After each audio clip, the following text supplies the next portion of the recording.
નમસ્કાર પશુપાલક ભાઈઓ, આપણે ખાણ બનાવવાની રીત આજે આપણે જોવાની છે કે ખાણ કઈ રીતના બનાવવું. તો આપણે એક ગાય માટે 1 કિલો આપણે પાપડી લીધી છે, મકાઈ પાપડી, અને એની અંદર આપણે 1 કિલો કપાસ પાપડી નાખી દેવાની છે મિત્રો. પછી આપણે ભેળકું આ જે મકાઈનું એ વધારે નહીં નાખવાનું, ફક્ત 300 ગ્રામ જ 300 ગ્રામ ભેળકું નાખવાનું. એક ગાય માટેની આપણે રેસીપી બનાવીએ છીએ. તો કપાસ પાપડી, મકાઈ પાપડી અને 300 ગ્રામ ભેળકું, અને સાગરદોણ આપણે લીધા છે 3 કિલો. હવે આ આપણું ખોણ રેડી. હવે આની અંદર આપણે શું કરવાનું છે કે મિનરલ મિક્સર પાવડર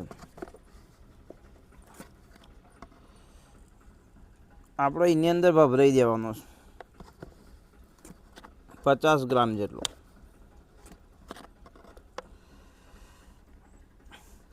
હવે આપણું ખોણ થઈ ગયું તૈયાર.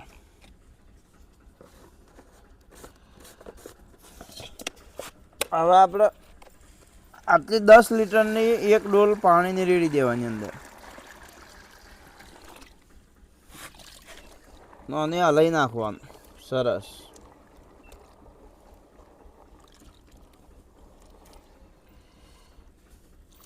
આવી રીતના ખોણ ખવડાવવાથી મિત્રો આપણે કોઈ બાફાની કઈ એવી ઝંઝટ રહે નહીં, અને મસ્ત ખોણ બની જાય છે. પાપડી આવી જાય છે અંદર, એટલે ફેટ આવે છે, અને મકાઈ પાપડી એટલે સ્વાદ પણ સારો આવે છે. અને આપણું જે દોણ એ એટલે આ સરસ આવી રીતના ખોણ ખવડાવે એક ગાયને, તો ઓછામાં ઓછું 10 લીટર દૂધ એક દારૂ આપે જ જાય. એનાથી વધારે પણ આપો. એટલે જય માતાજી.